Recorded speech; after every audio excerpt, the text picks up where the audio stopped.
CM Yogi Adityanath ने Twitter पर कुछ तस्वीर शेयर की है जिसमें पीएम नरेंद्र मोदी सीएम के कंधे पर हाथ रखकर समझाते हुए दिखाई दे रहे हैं और तस्वीर के कैप्शन में सीएम ने जो लिखा है वो विपक्षियों को एक साफ संदेश है और बीजेपी की प्रतिबद्धता को साबित करता है।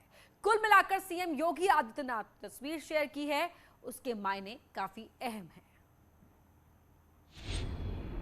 हम निकल पड़े हैं प्रण करके,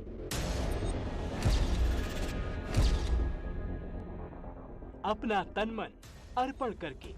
मैं यूपी के ऊर्जावान कर्मयोगी मुख्यमंत्री योगी आदित्यनाथ जी।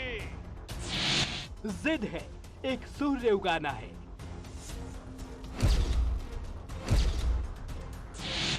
अंबर से ऊंचा जाना है और हम काम करते करते नहीं थकते हैं।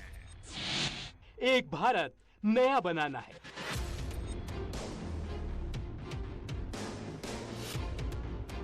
जी हां, ये वो पंक्तियां हैं जो सीएम योगी आदित्यनाथ ने ट्विटर पर शेयर की और ये कैप्शन है इन तस्वीरों का जो इस वक्त मोदी योगी की सियासी केमिस्ट्री को बयां कर रही हैं।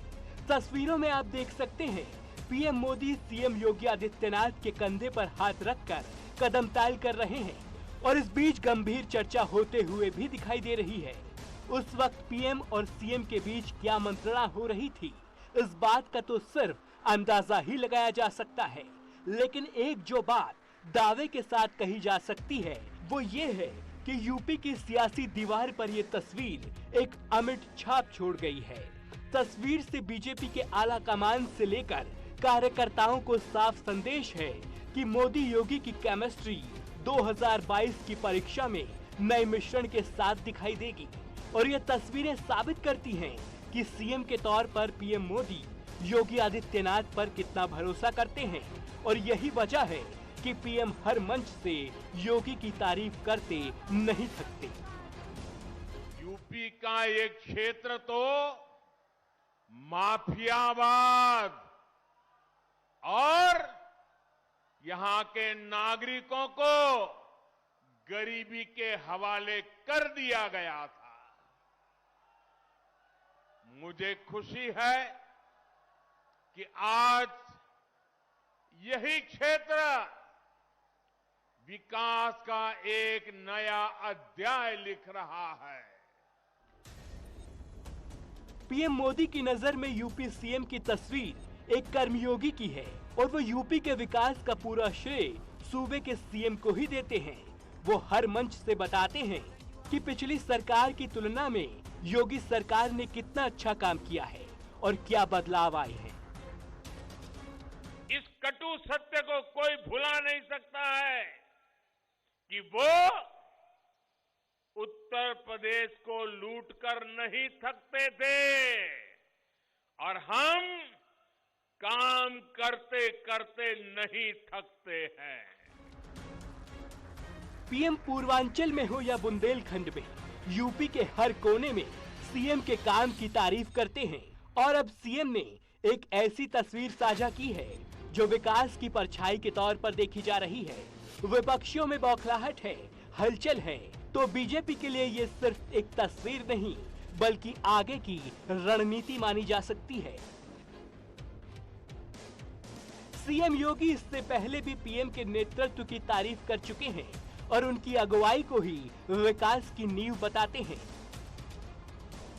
देश के अंदर रक्षा क्षेत्र में आत्मनिर्भरता के लक्ष्य को प्राप्त करने के लिए जो 2 डिफेंस कॉरिडोर स्वीकृत किए थे उनमें से एक उत्तर प्रदेश को दिया और आज उत्तर प्रदेश का डिफेंस मैन्युफैक्चरिंग कॉरिडोर इस दिशा में तेजी के साथ न केवल रक्षा क्षेत्र में भारत की आत्मनिर्भरता को बल्कि उत्तर प्रदेश में रोजगार और नौकरी की ढेर सारी संभावनाओं को आगे बढ़ाने का कार्य भी कर रहा है।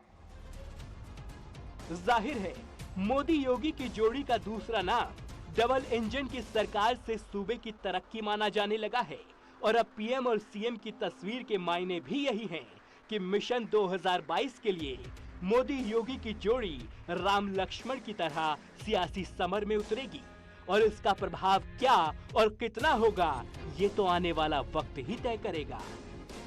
Bureau report, news 18, Uttar Pradesh, Uttarakhand. Gorakhpur में गरीबों को सीएम योगी ने बड़ा तोहफा दिया है। थोड़ी देर में लाभार्थियों को घर की चाबी सौंपेंगे सीएम योगी। गोरखपुर के मानबेला में 1488 आवासों का निर्माण कराया गया है। एक फ्लैट की कीमत 4.5 लाख रुपए है। इसे पाने के लिए 500 रुपए में रजिस्ट्री कराई जाती है। पहले 14 मकानों का आवंटन हो चुका है। आज बड़ी संख्या में लाभार्थियों को घर की चाबी दी जाएगी। प्रधानमंत्री आवास योजना के तहत 4.5 लाख में से 2.5 लाख रुपए सरकार देती है और 2 लाख रुपए खरीदार देते हैं। जीडीएस आवासीय परिसर को फ्री वाईफाई की सुविधा भी देगा। देखिए कैसे घरों को सजाया गया है और लाभार्थी सीएम योगी के इंतजार में हैं। थोड़ी ही देर में सीएम पहुंचेंगे और लाभार्थियों को उनके घरों की चाबी सौंपेंगे।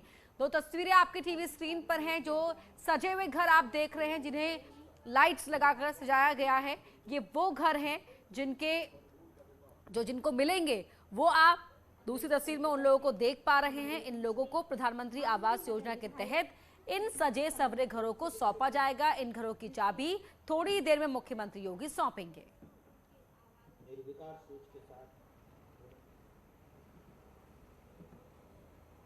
मुख्यमंत्री योगी आदित्यनाथ ने गोरखपुर वासियों को बड़ा तोहफा दिया है। मानबेला में 1500 प्रधानमंत्री आवास योजना शहरी के तहत ये मकान बन गए हैं और इनकी चाबी आवंटियों को दे दी गई है।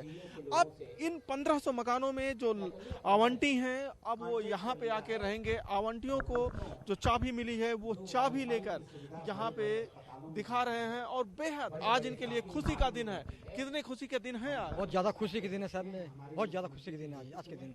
क्या क्या मिला है सर जी? हमको 2 कमरा, लैट्रिन, बाथरूम, किचन मिला है जी सर जी। तो आज तो त्योहार होगा घर में? हाँ, बहुत खुशी है सर। हाँ, खुशी का दिन है। आज घर में छत मिल गया, अब सिर पे छत रहेगा। हाँ, रहेगा। हाँ, तो इन लोगों के मैम मिल गया मकान? हाँ, मिल गया सर। हाँ। तो कितनी खुशी है? बहुत खुशी है। अब अपना घर हो गया, इसमें और क्या चाहिए। हाँ। घर हो गया और क्या। अपना घर हो गया अम्मा? अभी नहीं मिला, क्यों? बहुत खुशी की दिन है, अभी हो गया है।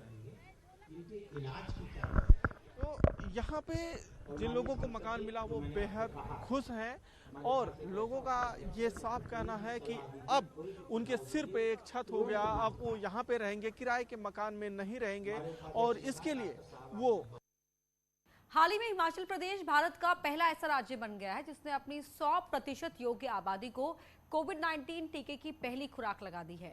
यहां तक कि प्रधानमंत्री नरेंद्र मोदी भी इसे लेकर हिमाचल की तारीफ कर चुके हैं। उन्होंने हिमाचल को कोविड-19 के खिलाफ इस जंग का चैंपियन कहा था।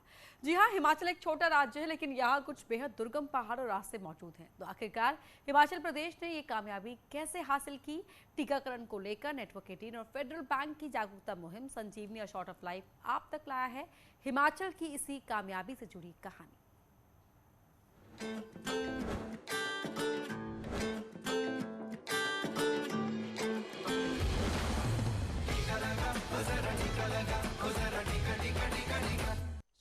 वर्ष की सबसे बड़ी महामारी के विरुद्ध लड़ाई में हिमाचल प्रदेश चैंपियन बनकर के सामने आया है।